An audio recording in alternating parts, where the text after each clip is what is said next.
नमस्कार मंडळी, तर आज मला करायचं आहे किचनचं क्लिनिंग, कारण की दिवाळीच्या वेळेस केलं होतं, नंतर वरचेवरच केलेलं, डीप क्लिनिंग अजिबात केलेलं नाही दिवाळीनंतर. आणि मेन म्हणजे आता नवीन वर्ष सुरू होणार आहे, गुढीपाडवाही येतो, तर म्हटलं किचनचं छान असं क्लिनिंग करून घ्यावं. तर इथं मी सर्व सामान डबे वगैरे सर्व काढून घेतलेले आहे. त्यानंतर जाळे वगैरे झटकून घेतले, ट्रॉल्यामधलंही सामान काढून घेतलं, कारण त्याही साफ करायच्या आहेत. तर एवढे सगळे भांडे निघालेले आहे.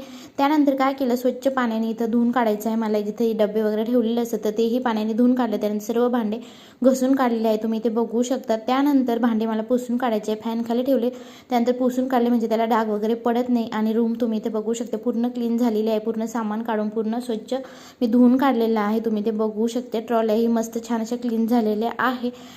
तर कारभारीने या ट्रॉल्या साफ केलेल्या आहे. त्यानंतर आता लावायचं आहे सामान, तर या साईडचं फक्त लावून घेणार आहे, कारण खूप टाईम झालेला होता. आणि जे भांड्यांचं स्टँड आहे ते उद्या लावणार आहे. तर असं हे सामान लावून झालेलं आहे. याचा डिटेलमध्ये व्हिडिओ आहे, त्रिकोणवरती क्लिक करा, तुम्हाला भेटेल.